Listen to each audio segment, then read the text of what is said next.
If this is your first OEIP experience, we are so excited that you're here to join us today and hope you enjoy today's session. And just know that you will start receiving emails about future events since you have registered for this one. If you've missed out on any of our previous sessions, please note that you can look at our OEIP YouTube channel, and Gina has posted that in the chat for us.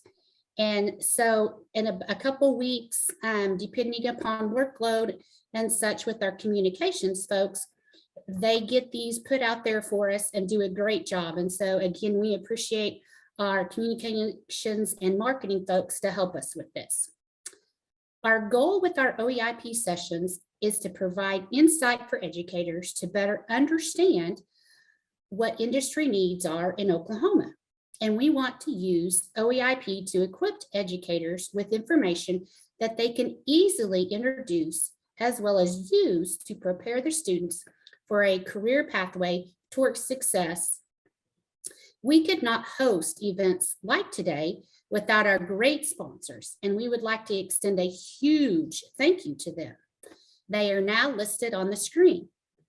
Our Oklahoma CareerTech, STEM, or Science, Technology, Engineering, and Mathematics Division, Choose Aerospace, Tech Labs, Project Lead the Way, the Air Force Association, OSU Discovery Program, Cyber Patriot, Stellar Explorers, and least, and certainly not last or least, but super important, the Oklahoma Aeronautics Commission. Thanks to this great group of sponsors, 2 registered participants will be the lucky winners of a $50 gift card. So make sure you turn on your cameras and interact with us so that we know you are here, and make sure you stay with us until the end to be considered for a prize. We also want to give any shout outs to any classrooms or groups of students with us today. Do we have any of those with us today?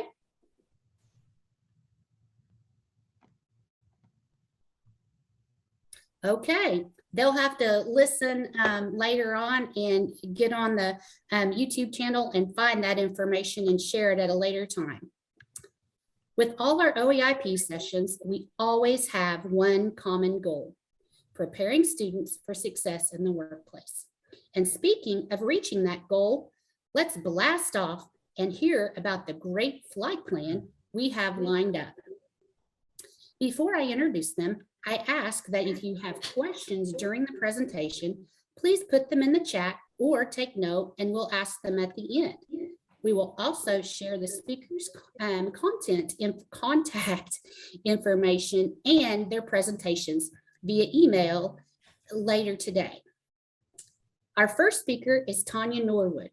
She is the program manager for the Science, Technology, Engineering, and Math Division for our Stillwater CareerTech agency. Tonja has been a classroom teacher in Oklahoma and Wyoming before joining the state agency as a business, marketing, and IT ed program specialist. And there are some very important people that come through the agency, through that division. Isn't that right, Gina? She will talk to us today about the National Women in Aerospace Day, as well as other opportunities for our students in the CareerTech STEM programs and in industry. And she will highlight Stellar Explorers and Cyber Patriot. Please help me welcome Tonja Norwood. Hey, before I get started, can you see my screen and hear me okay? Okay, so welcome everyone, and thank you for joining us. I am going to specifically talk about the aerospace opportunities that we have available in the STEM area, and my name is Tonja Norwood. Okay. So the first thing I wanted to share with you is our coverage map. We have actually 6 people in my office, including myself. If you look at this map, we have programs for middle school, high school, and technology centers all over the state. We've divided the state into coverage areas, so each program specialist is assigned to a color region to support about the equal number of teachers. And so in each region, Tammy Reedus covers the red area, Nicole Thomas covers the green area, Angela Tiemann covers the gold area, and then Christy O'Mealy covers the blue area, as you can see on this map. Introducing my team, Kyla Trammell, she is on this call. She's our admin assistant. She does a lot of the communications that comes out of this office. Tammy Reedus is our state TSA advisor, program specialist, and her focus area is computer science. Nicole Thomas is a program specialist. She focuses on the PLTW. She's also our math person, as well as Tammy does math. Christy and Angela both do science. Christy's focus area is biomed, biotech, and the aerospace area. Angela handles a lot of the TE area. First thing I wanted to tell you about is our funding. So our funding for our pre-K-12 programs, and we focus on 5 through 12. Each program from the State Department of CareerTech receive $91.01 every year that they can spend on supplies, PD equipment, and et cetera. And the teachers that are CareerTech teachers receive a $2,200 stipend. A lot of people don't understand that, but that's something that we provide to every single comprehensive school teacher. In January, we will have a grant that's called a lottery grant that will be open to the comprehensive side, is $15,000, and every single CareerTech program can apply for this grant. On the tech center side, I believe it's $150,000. The other thing that we will have this year, these are grants that open up every 2 years. And so on the even numbered years, they will be open. So we have 4 different grants that are called Perkins supplemental grants. The high grant is $50,000 a year. So for 2 years combined, it's $100,000. The career development grant, we have a career pathway, workforce industry and partnership grant, and then an innovation grant. And the innovation grant is mainly for middle schools. So again, this opens every 2 years. It runs for 2 years. I will give you a link to that information at the end of this presentation. The next thing that I wanted to talk to you about is one of our beliefs is it's critical that we get kids at a young age thinking about career and their exploration. So we focus very heavily on the middle school age, and we have different cluster areas that they focus on, as well as just different developmental areas. They can either explore those through our gateway programs, which Sara will talk about a little bit later, or through what we call TE, where they can do a variety of different career clusters. One of our focus areas is to make sure every syllabus for our middle school and high school includes a career research unit so that students are tying careers to every skill that they use. The next thing I want to talk about is Choose Aerospace. And again, Crystal Maguire, she'll be talking about that a little bit later, but I wanted to make sure that you knew that we've been working with ATEC for the last year to develop syllabi, create those syllabus so that they are 120 hours. We have OCAS codes in the works, so we will have all of that stuff in place for next year. And basically, it's aviation maintenance. It's a collaborative project with Clemson, ATEC, and more. They've developed a hybrid approach to about 480 to about 500 hours of content. And the teachers do not have to be an AMP certified. That's always a big sticking point to find an instructor. And so this is the first 400 hours or 500 hours, I guess I should say, of that content. Crystal will talk more about that. I wanted to share with you the sequence of courses working with Crystal and others. We came up with course titles for each of the courses, divided into 120 hours. So basically the content will be regulation and ground operation, aircraft materials and corrosion control, applied science of aircraft maintenance, and basic electricity. So that will be the sequence. And again, we will have those OCAS codes in place. The other thing, AOPA, we have been working with AOPA for a number of years. Paula will talk more about this later, but we do have the AOPA, the sequence of courses. We have an Aviation 1, 2, 3, and also the STEM Capstone. One thing that we did notice that was a problem, if a student wanted to complete both, as you look at this pathway, if they wanted to complete both the aviation pilot and the UAS, the the courses, the second semester of the third year are exactly the same up until the second semester. So we are asking for an additional OCAS that will be Aviation 4. So if a student wants to go through both of those pathways, they can do that. And then we're also asking for additional OCAS code called Aerospace Capstone, so that if they want to complete both capstones, they can do that. If you're looking for people that are doing these programs, ADA is a super great program to go in and look at with a pilot focus, and Okmulgee has the UAS going. So if you either one of those two, if you'd like us to connect you with those programs, just let us know, and we can reach out to those teachers and ask them to contact you. The other thing, I kind of talked about this with the UAS and the pilot, is the Aerospace Capstone. So I kind of got ahead of myself. We are adding a state program that's called Aerospace, so that we will have that with the 3 different pathways for students to follow. The other thing that I was asked to speak about, Jeff James typically comes on and talks about Cyber Patriot and Stellar Explorer. He is not feeling well today, so I'm also going to cover that. We have a program called Stellar Explorer that we have worked with the AFA on and developed a course called Space Engineering Concepts. And I saw Trish Masterson on here. She actually attended our teacher training this summer, where we went through the course, and a lot of our teachers have gone ahead and gotten certified in the software program called STK. To participate in this program, STK is a software program that basically they will tell you, AGI is actually who has that software, and they will tell you that if you have to ask how much it costs too much. However, we've worked and we have a partnership with them where you can sign an educational alliance agreement, and the software is free, and we have a PDF version of the training materials that is free. They also have videos, they have online training courses. So all of that is available to you. And the beauty of it is the AFA has a competition that aligns with that training, that is a year-long competition, and you can see the dates here on the screen. So it goes throughout the year. And we're proud to say last year we had 2 teams in the top 10 in the state of Oklahoma. In Francis Tuttle, the Purple Ducks, and then there was a Edmond North team that was an ROTC team that also competed. So that's a great competition to get into. We do have a course that aligns with that, and it is Oklahoma Promise approved. So that's a pretty big deal there. Next thing is their AFA's program of Cyber Patriot. Cyber Patriot basically is how you secure your IT, whether it be a network, a PC, being safe online. And they have programs from all the way from elementary to senior citizens.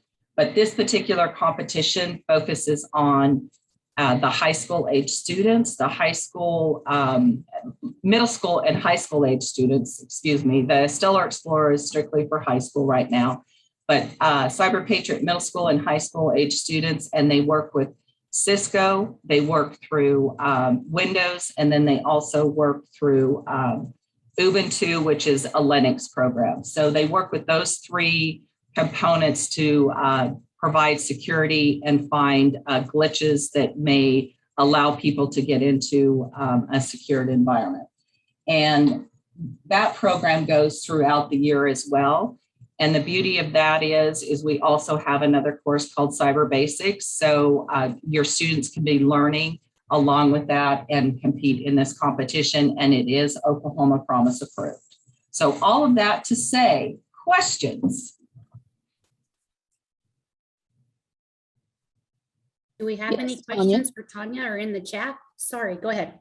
Yeah, you mentioned this was Oklahoma Promise approved. So is this an additional course that we can add? Is it called Cyber Patriot, a course? It is actually called Cyber Basics. And Tricia, just send me an email and I can send you what that course code is so that you will also have that. Okay, thank you. Glad you're on today. You what? I said, I'm glad you're on today. I am too. Thank you. Anyone else have questions for Tonja? That was a great question.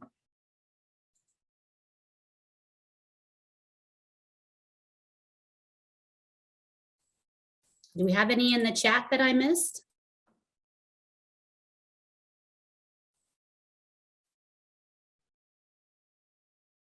Again, we'll provide these links and their presentations at the end. Thank you so very much, Tonja, for presenting today. Tonja and her STEM division have been huge advocates for OEIP, and we so appreciate their work. We do want to let you know that we do have KG Applegate and the Technology Center, the Central Tech Center Aerospace Engineering students. So welcome to this group. Next, thank you. Thanks for being here. Our next speaker will also share some great resources with aerospace. Paula Kedy currently serves as the Aerospace and Aviation Education Coordinator for the Oklahoma Aeronautics Commission. In this role, she works with school districts, universities, and other entities in Oklahoma to develop aviation STEM programming designed to help prepare students for careers in the aerospace industry. As a career educator and district school administrator, she also served as the executive director of the academics and instruction for the Ada City School District, where she helped develop and implement a pre-kindergarten through 12th grade aviation program. That sounds interesting and sounds like we've heard about Ada just a few minutes from Ms. Tonja. Kedy also serves on the National Steering Committee for the AOPA Can You Fly High School Curriculum as an advisory on the advisory board, and she is also on the advisory board for the University of Oklahoma, Sooner Flight Academy, Spartan College of Aeronautics, and she has a particular passion for encouraging women to enter into STEM-related careers. Today, Paula will discuss her work and share some great resources with us. She will also highlight the Aviation Education Grant Program, which we are great recipients of for OEIP, and then also share with us some other information and resources. So we will send it over to Paula. Thank you so much, Karen. I'm glad to be here this morning to be able to share some important resources, important information. As most of you already know, aerospace is Oklahoma's second leading industry, just behind oil and gas and moving up quickly. And we believe at the commission that arming our students for these very important careers is something that we must focus on. So one of the things that I want to talk about today is our grant program. Many of you may have already been recipients of grants from the Oklahoma Aeronautics Commission. Last year, we gave out just under $400,000 worth of grant funding to many different types of entities, but primarily schools, colleges, some libraries, sometimes airports that want to do aviation education programming. So I want to talk to you briefly about that. I do not have our application is not yet ready, but it will be posted on the OAC website in mid-January. The grants are due on May 31st every year, and they're awarded in July. They're awarded in July, and then the recipient goes before the commission in early August, and those grants are finalized. Last year, we gave grants ranging from about $1,500 to about $50,000. So any kind of creative ideas on how to teach aviation or aerospace. For instance, let's say you teach physical science and you want to do a force and motion unit. Perhaps you want to work with your airport, take students to the airport, and perhaps you want to do rockets. We can help arm you with the supplies you need for those projects. A lot of creative ones that come across our desk are also one-day awareness camps. Perhaps you'd like to do a Saturday camp for a particular grade level in your school district, 6th grade, let's say, and you want to work with your airport. You may not be aware that there are 108 airports in Oklahoma. So of the 500 school districts that are out there, you have an airport close to you. It may not look like Will Rogers, but most of them have personnel there that are usually so delighted to either come in your classroom or to work with you. I saw some names enter the meeting today that I know already are aware that they can work with the people in their area that are pilots or that work at the airport. So put together a grant application. We're anxious. We gave, like I said, about 50 grants last year. OEIP was one of those grants. The University of Oklahoma Sooner Flight Academy received a grant. So lots of possibilities there, and they're open to pre-K through grade 12. And then even beyond for CareerTech, we gave out several grants to CareerTech entities. So if you have questions about that, please feel free to contact me. The other thing I've been crisscrossing the state and talking to superintendents and STEM leaders about is the AOPA curriculum. Tonja mentioned AOPA and put the pathways up there. In 2017, we had one school in Oklahoma teaching AOPA high school aviation curriculum. This fall, 2021, we had 31 schools teaching the curriculum. I'm moving forward. I have about 12 new ones right now getting ready to enter the queue. So growth is tremendous. And superintendents are, not only do they want to hear about the grant funds from the OAC, they also want to know about these new high school courses. Tonja mentioned there are two in the AOPA curriculum. There are two pathways, and they're both 9th through 12th grade, 4 courses. The pilot pathway, which also has some drone information in it, but then the UAS or drone pathway.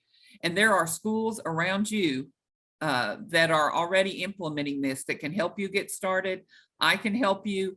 Again, if you're on this call and you say, hey, my superintendent needs to hear about this, I would be delighted to make that trip to your school to visit with you, to visit with your leadership, and talk to them about what this curriculum can do as far as changing STEM in their school, because it can do that. So the grant, the AOPA curriculum. And then finally, I want to talk to you about, and Karen, if you want to put up the website there for the new CareerTech information that's available. Craig Mail at Oklahoma CareerTech and I worked together, and he did yeoman's work on this to put together toolkits, aviation aerospace toolkits that brand new, listed on their new website here. You'll see everything from getting airborne with numbers, grade levels 6 through 8, 9 through 12. You'll see birds, fish, and airplanes for grades K through 3. Build your own weather station, which weather has a lot to do with aerospace and aviation. You'll see one I really like is building an airport model so that kids understand really what it means to what an airport is comprised of. So this new website is available to you. Eddie Compton is on this call. Eddie is also working on some videos. Some of those videos will be attached to these toolkits. And also those videos, and Eddie can speak to this, but those videos have a lot to do with the careers available in aerospace and aviation in Oklahoma. So stay apprised, and as Karen and Tonja mentioned, they will be getting information out to you as it's rolled out. Our application for our grants will be posted in January, and we'll roll that information out to you. The AOPA curriculum is open now for schools to apply to teach that curriculum, which, by the way, I forgot to mention, is free. So AOPA curriculum is free, yay. And the grant money that we're offering can even help to implement that AOPA curriculum as well. I know that Crystal will follow after me to talk about the Choose Aerospace Maintenance curriculum, which is critical. The jobs available in Oklahoma. We need pilots, we need maintenance workers, we need to build this industry workforce. And you guys are the key to that, and our kids, our students are the key to that. And I hope that if I can help you, my contact information, I think Karen has that available for you. I'd be more than delighted to visit with you in any way that I can. I will also mention the commission was awarded a statewide grant from the FAA last week, and that money will help us propel even more as far as schools in Oklahoma and what we can do to move forward. So thank you, guys. Paula, you had a question in the chat from Jim Lawson at Pontotoc Technology Center in Ada. And he said, what are the jobs in Oklahoma that students that complete these programs will be able to receive? Well, the pilot pathway from the AOPA curriculum is just what it says, pilot pathway. However, it is pretty open as far as preparing students for other pathways as well. There is information about maintenance, even in the pilot pathway. There are information about UAS and drones, even in the pilot pathway. And lots about airport management. All of the three leading universities that offering these programs, University of Oklahoma, Oklahoma State University, and Southeastern University in Durant, all offer a variety of aviation majors or concentrations, even air traffic control at the University of Oklahoma. So these are just sort of prerequisite courses that open the eyes, students' eyes and worlds to what jobs and careers are available. The maintenance curriculum, and Crystal will talk more about this, is obviously getting them ready to enter and Choose Aerospace is junior and senior coursework at the high school that will lead to CareerTech programs that are offering maintenance. Thank you very much. Tonja or Crystal, do you guys have anything else about the job piece or? Yeah, I can tell you about, so I don't want to get too ahead of myself, but on the maintenance side, so the curriculum is built so that it's multifaceted pathway. So one, as Paula mentioned, would lead into FAA certificated maintenance schools that provide the training needed to get an FAA certificate, but an alternate pathway would be straight into an employer. The student that takes the curriculum and ultimately gets hired out of high school, for example, could also earn their certificate on the job. So any Part 1 repair station, FAA certificated Part 145 repair station in the state hires non-certificated technicians. So that's essentially what this curriculum would create.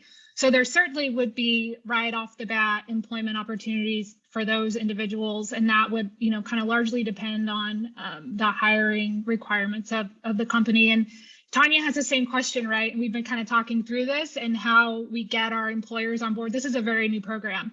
But that's certainly going to be something available to the student upon completion of the program in high school, if they decide not to continue education through one of the maintenance schools. Yeah, and Crystal and I were actually on a call last week, and I did ask that specific question. Ryan Gertzen, I said that correctly, right? Yeah. He said, and he's with AAR right there in Oklahoma City, and he said if a student completed this pathway that he would hire them. And he would put them on the job training and complete that pathway. Did he say 18 months for the AMP certification? So he's committed to putting kids to work that complete this curriculum because he's on the president of their board. Correct me if I'm wrong, Crystal. And that's his passion, is to get students into this area because there's such a huge need in Oklahoma. Dr. Dew, or do you have anything to add about the jobs piece? I was just going to mention that, I'm sorry, DJ, Oklahoma City Public Schools, I work with the Industry Connection. And when we talk to the younger students about these kinds of programs, I always remind our administrations that we're training kids for jobs that we don't even know exist yet. And so I think when we talk about what is this going to lead to, when you're talking to a 7th grader, I think it's one of those imagine the possibilities kind of trainings. And so that's really what kind of gets them on board, is that we can't say specifically they're going to go to work at job A, because we don't really know, because sometimes we have job A that we're thinking about in 7th grade. By the time that kid graduates in 12th grade, that job has disappeared. And so this is how I approach that avenue with people is that we're training for jobs that don't even exist yet. And what a great set of skills this would be. Thank you very much, DJ, for adding that information and getting that information home about that importance. Dr. Dew? Well, I just know that we don't have enough engineers, right? So especially if they want to go on to OSU, we want to increase our enrollments by 1,000 students a year. So I mean, we're ramping up big time. And so again, like Tinker's been telling us that they can't hire enough. So we can't graduate enough. So the jobs are going to be out there for sure. Very good. Thank you. Do you have anything that you would like to add, Sara? Absolutely. First of all, I would just like to say that Mr. Applegate's class, did you hear that? They're looking for engineers, guys. In addition to engineering, with Project Lead the Way's engineering program, I do want to point out that a lot of our students do go on to, the university, but they don't necessarily go always just into engineering. There's engineering technology fields, technician.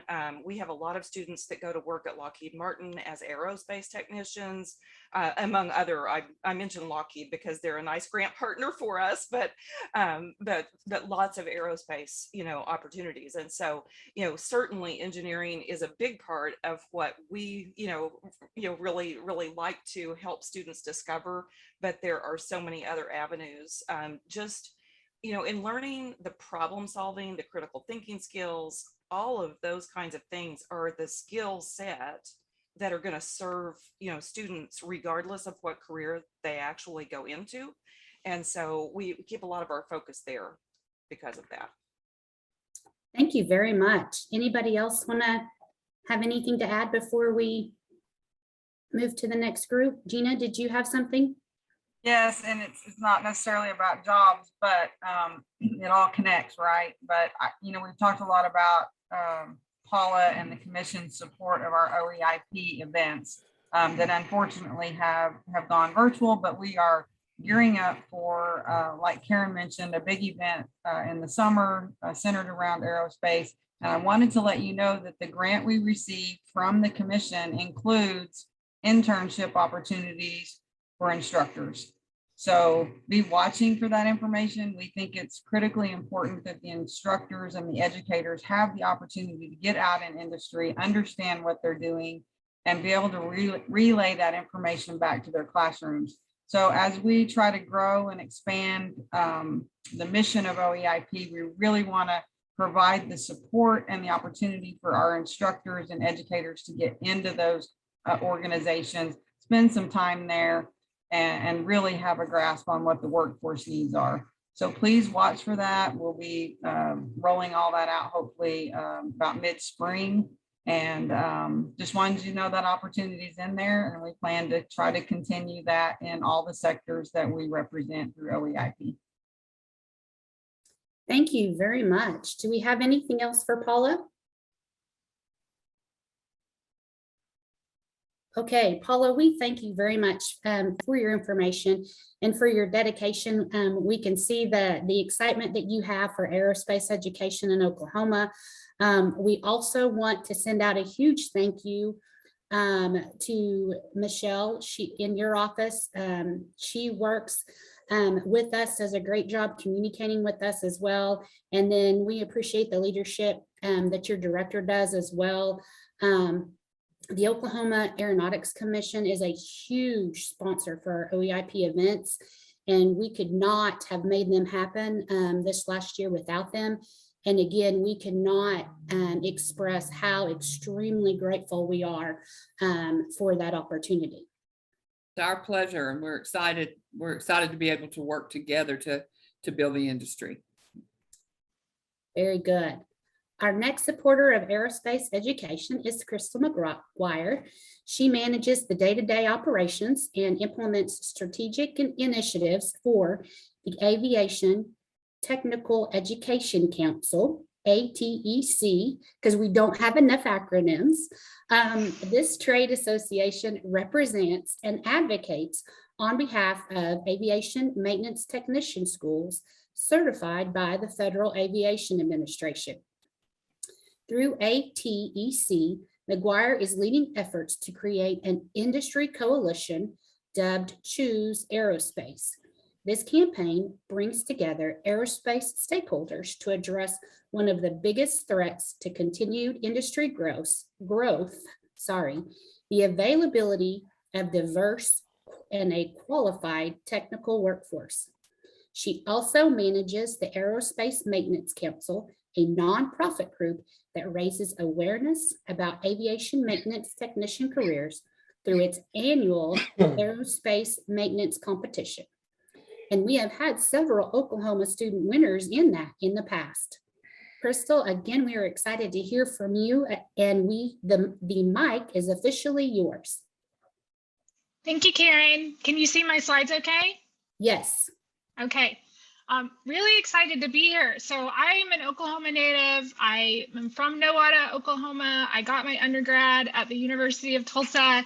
I left town, for a long time, started my career, had babies, and then, like so many of us do, just came back a few years ago, back to grandma, right? We really needed a lot of help, it turned out.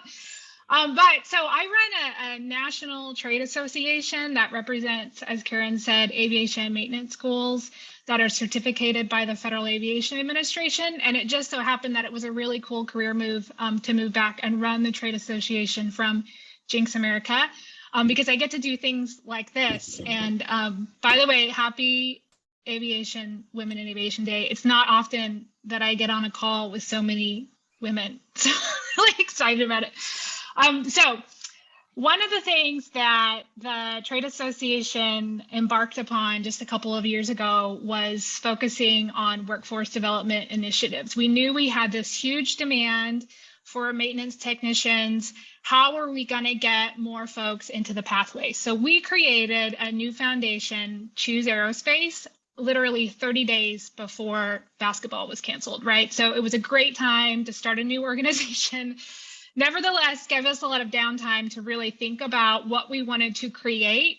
And we're really happy, we're really proud of the stakeholders that we came together with. It was important that we had it be an industry-led event. We have labor, the Federal Aviation Administration, academia, all coming together to create this new nonprofit. And one of the initial projects we decided, and it was because we saw what a great job AOPA was doing on the high school curriculum side. We in fact begged AOPA to create a maintenance pathway. I think they were very busy. So we ultimately decided we wanted to use that as our muse and create a maintenance pathway as well. It's a little bit different on the maintenance side because there are this infrastructure of Federal Aviation Administration approved maintenance schools.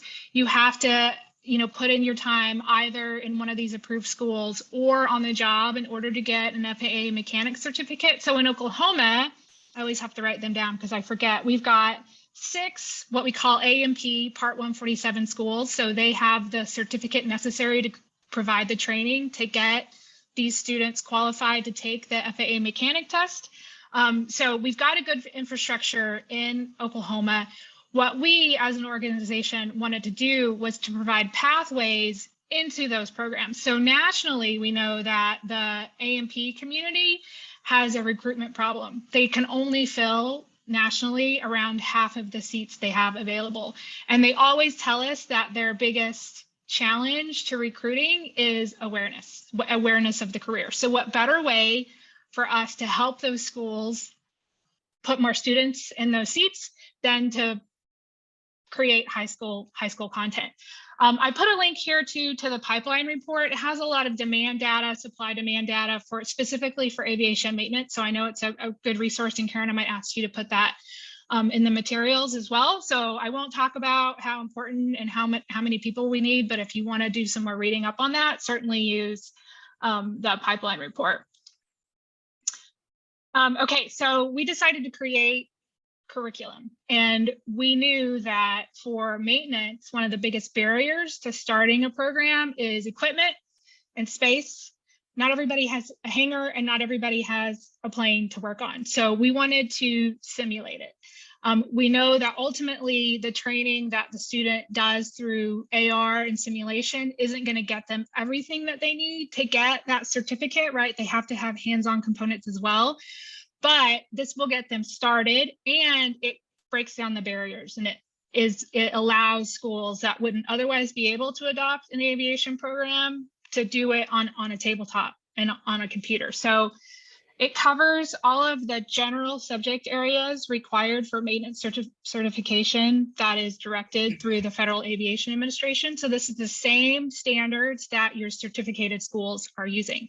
So the idea is that in high school, if a student goes through this program, they would have finished around the first third of the content they would have completed in a Part 147 school. So that gives them credit opportunities at a Part 147 school. Hey, I've already completed this content through Choose Aerospace. It's the same standards, right, that you're using there. And we're working with our Part 147 community to make sure all our schools in Oklahoma, for example, know, here's Choose Aerospace and here's how much credit I would give those students if they decide to come to me in A&P school. It is intended for deployment in a high school, but we also have community-based organizations that we think will pick it up as well. It does align, like I said, with these certification standards, but not to say that a student that takes it in high school and decides they want to take an engineering route through a 4-year program that doesn't necessarily have a 147 certificate, that's certainly, another route, another pathway that it would lead them on. So as far as requirements, so the only thing you have to kick off the program is a computer. It is instructor led, as I think Tonja mentioned. You don't have to be a certificated A&P instructor because we make sure that there's online instructions and lecture and those sorts of things from an A&P mechanic. There is a cost. Unfortunately, it's not free like the AOPA curriculum. We're working with partners, Clemson University, to develop the content. So there are license fees associated with it, $200 a student a year. Wanted to also mention the wide-ranging members of our advisory committee that are helping look through the content. So again, it was really important to us that it was industry-driven. So we already mentioned Ryan Gertzen at AAR Corp, Vice President of Workforce Development. That's the president. He's also obviously sits on the advisory committee. So all of these folks are looking at the content to make sure that it's what industry needs from an employer, right? It gets them sort of career ready once they finish the program, which is the intent. We also have schools that are piloting the curriculum right now. So we started that in the fall. It will be, I mentioned it's brand new. So we're piloting it this year with the intent that it's ready for official rollout in fall 22, right? My COVID years, I get cobwebby, but for fall 22 is when it will be ready. So we do have a couple of schools in Oklahoma that are helping look at the content. So very grateful for that. And then I'm just going to run through, I am not the expert on the content. So we have Clemson University that's helping us with that. And we have really smart developers that are doing some of the AR, VR visuals, but just kind of wanted to give you a look and feel for some of the content. So again, the intention was that we were able to virtualize some of the things that would otherwise be done hands-on. So there are elements in here that, again, all computer-based. So all you need is an internet connection, but that will visualize things like towing. I mentioned the lectures. So Carl here is an A&P mechanic, and so they do different types of lectures depending on the content available. It's modular, so it is intended to be teacher-led. Your teacher in the classroom would lead it, but the students would be able to do a lot of self-study. They could either listen to the lectures together, or the student could go back and do the lectures. We've got some that are really tracking through the content faster than others. So this allows for a lot of different ways of teaching. More simulations. This is how I'm going to tow an aircraft. This is how I'm going to work with my fluid lines and fittings, those sorts of things directly in the modules. And then there's also for the instructors, student progress on the back end, ability to see where the students are, grading and all that. It does, a question I get a lot is, can I incorporate it with my own LMS? And the answer is yes. Clemson, the program is running off of Clemson's LMS right now, Educate Workforce. So that's a lot of our pilot schools are just using it off of that platform. But if you have Blackboard or Canvas or something that you want to incorporate it into, I'm not familiar with whether the high schools do that often or not. That's certainly something that we could make happen as well. So the intent, again, is to get it into high schools, tabletop, without a lot of equipment costs. However, the schools are screaming for hands-on projects, right? So we're also developing labs that the high schools can adopt if they want to for each of the modules. So there's 11 modules. Tonja mentioned around 500 hours of content. For each module, we would have 2 to 3 labs that could be done on a tabletop. So we're working right now, again, with our 147 community. So these labs would be developed by A&P schools. And we would have the labs and then the associated equipment lists so that if you were planning on deploying the program, you could have that equipment list in advance to kind of get an idea of the cost and all those sorts of things. That is very much in work. I'm really hoping to have them done by the fall whenever we officially deploy the online content. If you want to see the equipment lists that we've got now and maybe a lab example, I can send that over to you. But just know that is going to be a piece eventually, hopefully by the fall. So that's just a heads up, I put you in the sub. That's what I've got. I think tomorrow, maybe today. Hey, Brandy, we had a Or question. you'll just check this calendar. I can look. I think somebody. Thank you. We had a question in the chat from Brandy Peace. She said, how long is this program? 1 year? How many hours a day? And Tonja Norwood answered about 480 hours over 4 courses. And she said she could send, Tonja said she could send out the syllabi. Do you have anything you want to add to that?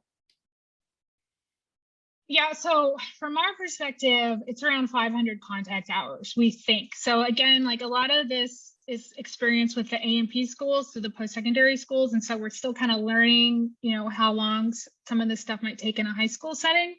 Our estimate is around 500 contact hours. And so we've recommended that the schools deploy it over a 2-year cycle. I know, Tonja, this is going to be a elective, and so it's 1 hour a day. And so can you get 500 hours in, right? I know there's all those questions and it varies state to state. But Tonja, I guess, is that right in saying like 1 hour a day if you're doing it as an elective and you have to really can't get behind to make sure you get through it? Yeah, I mean, we're putting it as 480 because 120 hours, but the students may have homework, whatever. So you're saying around 500, we're saying around 480. Each of the courses that we set up that we work together to do are approximately 120. There's one that goes a little over 120. So there will require some off, time, but in a tech center, Brandy, to your question, you could get through it in a year. Yes, because you're meeting for 3 hours all year long, half days. Thank you, Tonja. Crystal, we had another question in the chat from Donna Morris from Yukon Public Schools. Do you have an estimate of how much the lab materials would cost? No, so there's, all the kinds of grant applications going around too. And so I'm getting the question. So my Wagner, wild ass guess, not easily refuted, right? Is 5,000 to start. And then you might get another 2,000 a year in disposable type materials. So I do have an equipment list and we've got some pricing in there. My ultimate goal is to get a kit together, right? So you can just purchase the kit. That's 2 to 3 years away, probably at least. But that's my spaghetti on the wall estimate.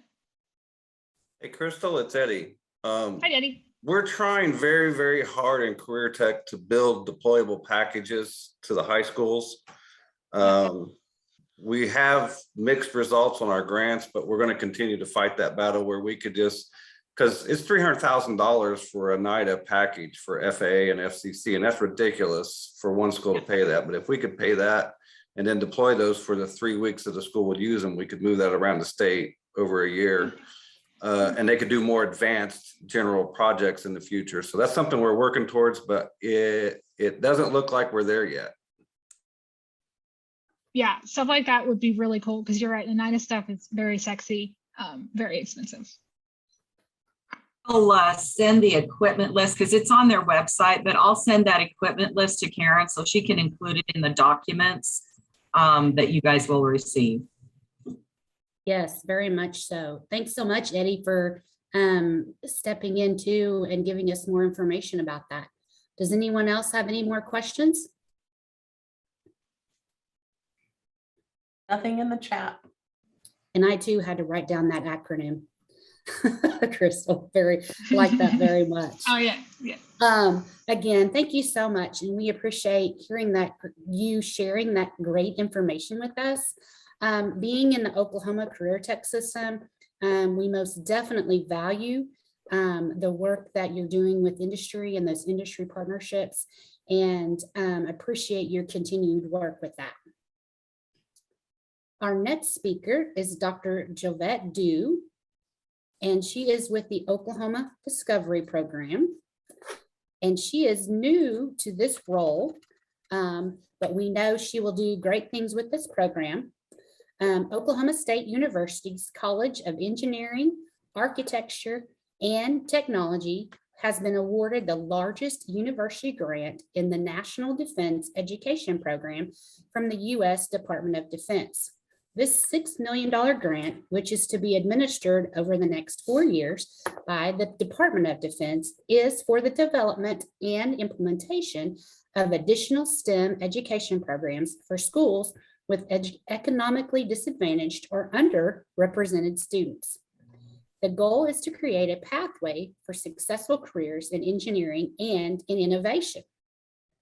We are excited because OSU, Go Pokes, is one of only 7 universities across the nation to receive this funding from the Department of Defense for the purpose of educating the next generation of STEM employees and creating a relationship with the defense industry partners who can leverage the knowledge gained by those students as a means to support their national initiatives.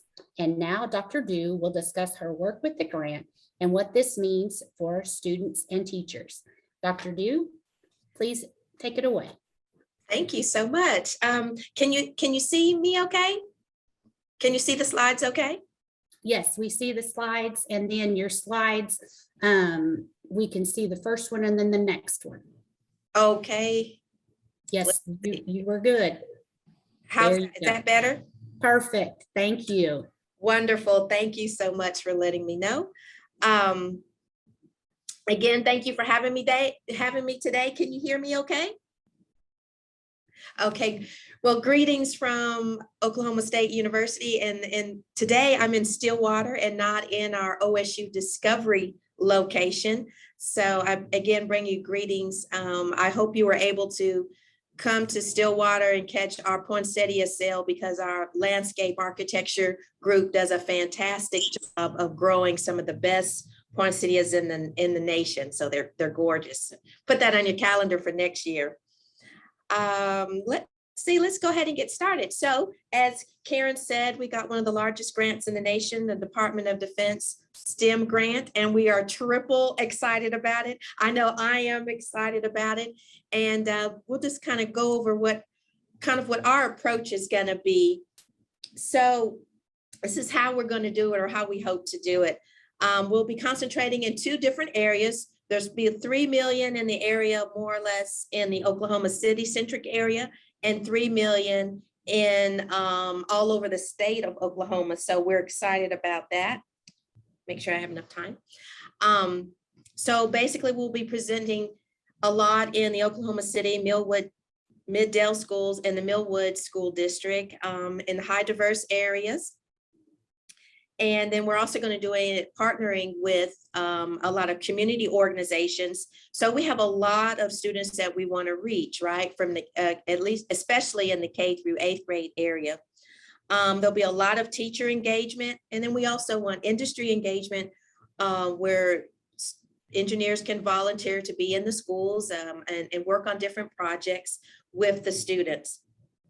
And then, OSU is a land grant institution and a land grant mission, and we want to be in all 77 counties as well. And then we'll also have a heavy focus in the Tulsa area once we get up and running. So I'm new to the scene. I've only been on the job about a month, but I'm just so triple excited about getting started. Let's see. So how are we going to do this? We're going to use and ask our students actually to do a lot of the reaching and doing activities in the K through 8th grade area. So if those students out there, if you want a summer job or a job while you're in school, we're going to be sending teams of students out to do the activities because we want the students to know engineering is everywhere. And I know I'm preaching to the choir here with this group, but we want even teachers, science teachers, social science teachers, music teachers. We want everybody to be talking about engineering, even so much so that we're going to hopefully have teacher training this summer for 100 teachers. Don't necessarily have to be math and science teachers, but we want to get STEM out there and get engineering out there. So we're going to be providing curriculum and teacher training this summer. But back to the students, we will have teams of students going out because we want to reach at least 400 students in after school programs, and we want to reach about 600 students in summer camps. Now, last year we reached 940 students with different summer camps. So basically we want to just double our outreach that we're doing to students. And then if you or students need help with Speed Fest and FIRST Robotics, and you want to reach out to our faculty and staff and professionals here at OSU, feel free to do so, because remember, we are a land grant institution and we want to help our state as much as possible. These are some of our partners that we're going to be reaching out to. So there'll be engineering companies, our community, right? We want to reach out to organizations, different nonprofits who are reaching young people. And if that's after school or in the summer or at community locations in the neighborhoods. As you know, OSU Discoveries, our new building, or you may not know, but our new building that we received from Baker Hughes is on the northeast area of Oklahoma City, and we want to be good neighbors and good partners in the community. So we'll be offering a lot of activities, STEM activities there. Folks are partnering with us to have their STEM fairs there, like Jack and Jill organization and so on and so forth, different organizations. So, and then we want our engineers and young engineers in volunteering, like I said before. These are some of the companies that are partnering with us, and we're just reaching out to, because really, right, we just want engineering everywhere. We want everybody to know what engineering is. They already know, of course, of what dentist and a doctor is, but we want little kids and everybody to know what an engineer is. So as I said earlier, I think that was a great question. What will students do with these jobs, with these things and with these areas that they're learning?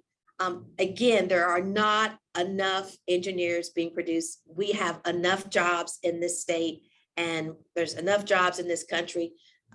We have to produce more engineers for the defense of our country even. So reach out if you want to let me know, if you want to have professionals or teachers come to your classroom, or when I mean professionals or professors, I should say, also to reach out to your classrooms, let us know. But we are so excited because we have apps that we're developing for the students, and so they can answer those math questions and then they can get prizes. We can buy Speed Fest kits. We can help out with reward systems, with gift certificates and things like that. So we've written that in already. So we're happy to be able to give out these awards and gift cards and things like that. Again, we want to develop and cultivate an educational ecosystem that engages diverse students to consider STEM engineering careers. I mean, here, that's it. That's the message that we're trying to get out there all over in Oklahoma, especially in their own backyard. We want students to know that they can work here. I am an engineer, was industrial engineer by degree, bachelor's degree, and then I went to Texas, right, to work as an engineer. And then I came back to work in the College of Engineering, Architecture, and Technology. And I was only going to stay 2 years, and then I was going to go back to Dallas and be an engineer. But once I started working with young people and helping them get their engineering degrees, I loved it. And I just want other students to know about engineering and know that they can love it too. So again, I'm so happy to be back. I'm happy to be back in the College of Engineering, Architecture, and Technology. If you have some questions or ideas or concerns, please feel free to reach out. That's my contact information on the screen, and I would love to visit with you in the future. Dr. Dew, you have a question in the chat. Okay. Masterson, she asked, what is the best way to find more information about the after-school programs and summer camps? Yeah, so we're developing our own website as we speak. A young student engineer is working on that for us, and we're going to start listing all of them on our website and where they are, location, days, times, if it's free or if it's not free. Some of them will be for cost and others will not, depending on where they are and what resources that we have. So stay tuned, the website's coming. Thank you. Very, very exciting information, and we can tell that your enthusiasm, in coming back from industry and getting hooked with, the students that you serve. We very much appreciate that jump back to Oklahoma and helping Oklahoma students. We hope that, we hope to continue partnerships for future events. And again, we thank you for covering new ground and new space with this great opportunity. We're also going to partner with our Trade and Industrial Education Division in CareerTech to showcase some of our full-time aerospace programs in the state. And so again, look for more of that great information as we move that forward. And then there was also another question or another comment in the chat about Perkins Grants. They've got some innovation grants that if your school receives Perkins funding, talk to whoever your Perkins Grant person is about if that is an opportunity for your school based on your local needs assessment to purchase some of that equipment for these aerospace programs. Okay, our final group is Project Lead the Way, and Sara Wright is going to share with us some of their resources and a little bit about Project Lead the Way.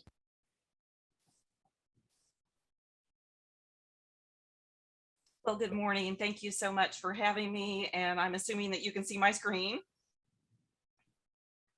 Like Karen said, I'm Sara Wright with Project Lead the Way, and I'm joined today with by my colleague, Chris Oonk, and you'll hear from him in just a little bit, but we both serve and support Oklahoma Project Lead the Way programs and schools.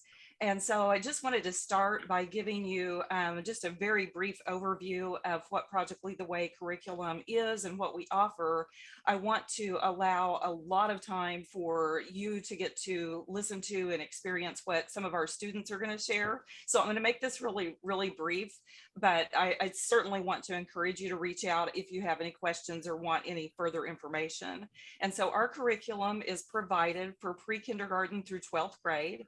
And we focus on 3 different STEM pathways: biomedical science, computer science, and engineering. And of course, today we're really focusing in on aerospace engineering and aerospace in general. And so I wanted to direct you over to the left side of our screen. You'll see our elementary launch program, and you can use that in your classroom, as an individual teacher to support science or to support computer science.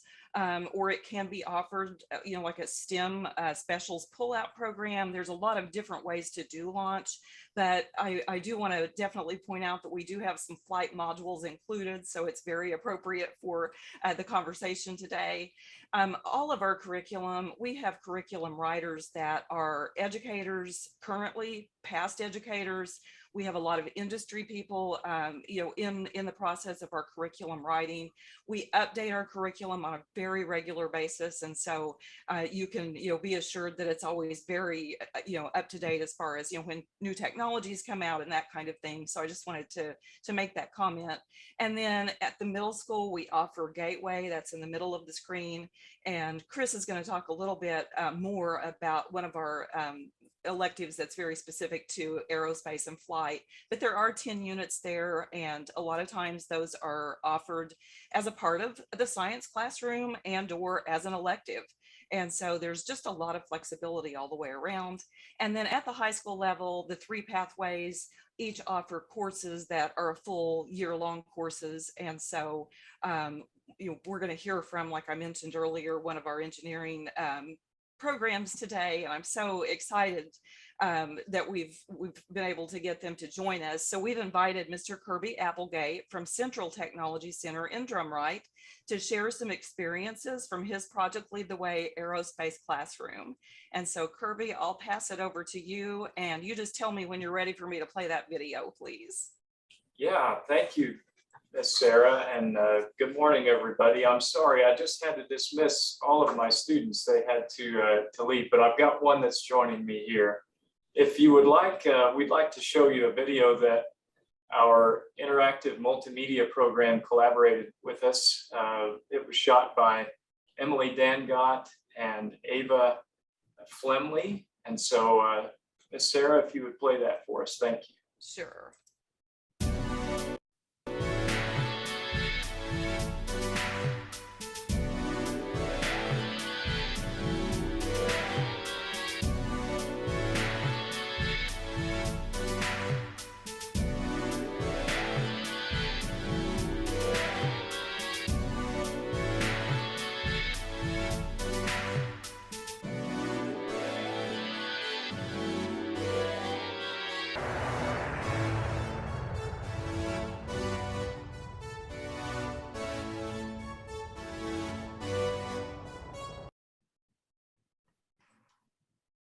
That was a rocket engine test that one of our aerospace students, Rebecca Beasley here, was participating in. Beck, would you like to tell them kind of what all you did, how you set it up, and how it all worked? Sure. So first, for the setup, we used the Logger Pro software, and that measures how high the rocket will go based on the force turning into thrust. And so to set it up, Sorry, guys. That's all right. You put the force sensor to the to-go line. To the Go link. The Go link, and the Go link to the computer. And the computer takes the vibrations? Yeah, it measures the readings from the force sensor, essentially. And will tell you what your rocket will do. So that particular rocket engine produced over 100 pounds of thrust, if that helps you guys out. So that was a fun little experiment. PLTW divides their course into 2 basic sections, their aerospace engineering course. One deals with atmospheric flight, and then one deals with space flight. And so our students are in the rocketry portion of space flight, and they are learning a little bit of the differences in terms of constructing a rocket, how much thrust a little model rocket engine produces. And then we get to launch the rockets after that.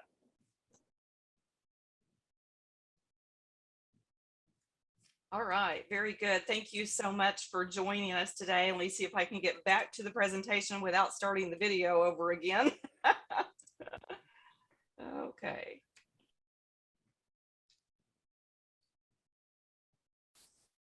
There we go. And now I'm going to switch it over to Chris. Chris, are you with us? I am. Awesome. Thank you, everyone, for allowing us to be here, and thanks for sharing your project. As a former high school PLCW engineering teacher myself, I always love to hear stories from the classroom. But I'm going to shift it down to our middle school program, PLTW Gateway. And as Sara mentioned before, we have our flight and space unit, where students really start to build those skills and the knowledge base to progress into that aerospace engineering course at the high school level. As Sara also mentioned, this one was recently updated, and we try to provide the most relevant experiences for students. So we have an advisory board that includes companies like SpaceX and Boeing and Republic Airlines that really help us kind of build out these courses. So as the name suggests, this unit split into two halves, one with flight, one with space. Students start off with studying flights and all of the associated forces. So you heard Kirby talk about thrust, but they also talk about Newton's laws of motion, drag, lift, all of those. Students go through, they develop their own flight plan, flight management, things that take place while the flight is going on. There's an optional drone activity in there because who doesn't love drones? So students really kind of explore what it means, on the flight side. And then the second half of the unit, they talk about moving into space. And they go through, the history of space exploration, what astronauts go through during a long journey in space. They talk about, the food they have to eat, the exercises they have to do to combat the effects of low gravity. And then the whole unit kind of culminates with a project where students really go through the entire planning process of a mission to Mars. So they go through selecting a crew, choosing the right rocket and capsule for the crew, kind of astronauts tasks throughout the day. That's a long journey. And then when they get to Mars, even selecting the appropriate site and then building and developing their own Mars rover lander. So really kind of taking the knowledge they've gained in the flight aspect and the space aspect and combining them to plan that mission. So I'm going to pass it back over to Sara to talk about some grant opportunities we have. Thank you, Chris. We do have some very exciting grants available for the first time in Oklahoma. And just wanted to let you know that the grants are available for all of the different programs that you see on the screen here. So for Launch, Gateway, and any of the high school programs as well. This grant provides the curriculum at no cost for 2 years, as well as teacher training. So it is a really fabulous grant opportunity. The teacher training is virtual, so there's a lot of flexibility on start dates, et cetera. And I just want to encourage all schools who have interest to apply. I'm really excited because rural schools and schools with at least a 40% free and reduced lunch, or if your school serves a majority minority population, all of these schools are included in this grant for the first time, which is really huge for Oklahoma. And so we're just really excited about that. I did share I shared this presentation, and so there's a link at the bottom of this slide, but there's also another document that I've shared with Karen to share out with you. And there's a link in that document as well for more information about the grants, as well as where to apply and how to go about that. It is a rolling deadline, and so you can apply. We've got one that's going to actually award before Christmas break, believe it or not. So you can still apply, right now, or you can wait until after Christmas break to apply, and we are awarding very regularly. So with that, I'll turn it back to Chris to close us up.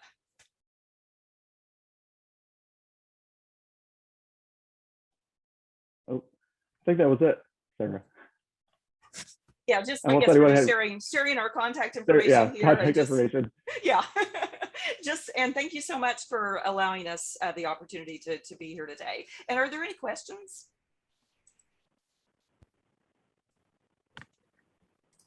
There's not a question, but there was a comment in the chat from Stephanie Bills. She's the assistant superintendent at Southern Tech in Ardmore. She said, excited to see aerospace education initiatives across the state. At Southern Tech in Ardmore, they are launching a Part 147 school. We hope to have it ready in a few years. We are planning on summer camps and exploratory training to show the pathway for our early learners. We are excited and hope to connect with those that are offering grants and other resources. We have multiple companies moving to our area that will need hundreds of ANPs in the next few years. We have several colleges approaching us to build college credit for the school. Many of the colleges are out of state too. And she said, you can email me at sbills@sotech.edu. So that kind of tags on to what Sara was saying. Sara, did you want to comment on anything? That's just very exciting, just to hear about all of the aerospace opportunities in Oklahoma. And we're just really proud to be a part of that. And, you know, again, would just love to have conversations. Chris or either one are happy to schedule time with anyone who wants to learn more about the Project Lead the Way opportunity. So thank you. Thanks, Sara.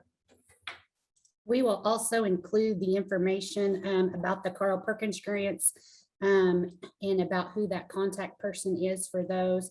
And again, yes, thank you, Stephanie, for sharing that information with us. Wow, what a great way to celebrate National Women in Aerospace Day. These speakers have shared some really great information with us, and now you can shoot for the moon with your next steps.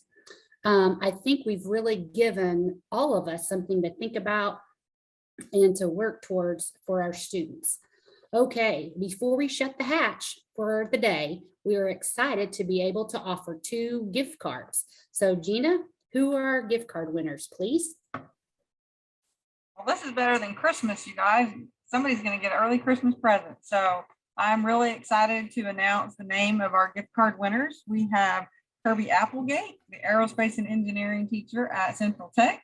Congratulations, you'll be getting a gift card that you can utilize for your classroom, as well as Trisha Matterson, the STEM Academy teacher at Northeast Tech. So congratulations to both of you. Thank you all so much for joining us today. And we're excited to support your classroom through this gift card giveaway. And please know that this is possible through our aerospace grant as well as Tech Labs. So we appreciate them sponsoring that. So congrats, guys. And Karen, before I flip it back to you, Sara, does your information that you're sharing also include how to utilize ARP funding for some of these things? I know you had mentioned that early on, and there's an unprecedented amount of that funding flowing out there. So we don't want to forget that piece as well. So the information that I'm sharing just has Project Lead the Way grant opportunities available, but I believe that a lot of the information that Tonja Norwood is sharing would certainly pertain to everyone, including the Project Lead the Way opportunity. So, and I'm happy to put something together that, you know, can show that if needed, but I think it's in the big package. I think it's all there.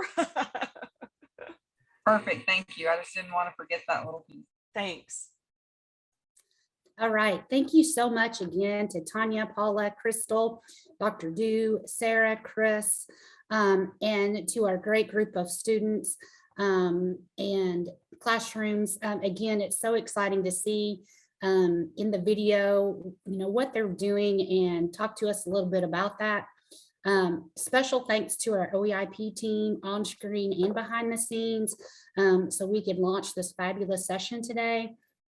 After the first of the year, please be looking for our January 2022 OEIP date and topic. We'll get that registration and flyers out after that time as well. Again, as we mentioned earlier, you will receive an email with contact information for the speakers, today's presentations, and any other pertinent information or websites. This does conclude today's virtual OEIP session. Again, we thank you very much for your participation and your support of OEIP. Please have a wonderful day and a great break, and we will look forward to seeing you in 2022. Thank you.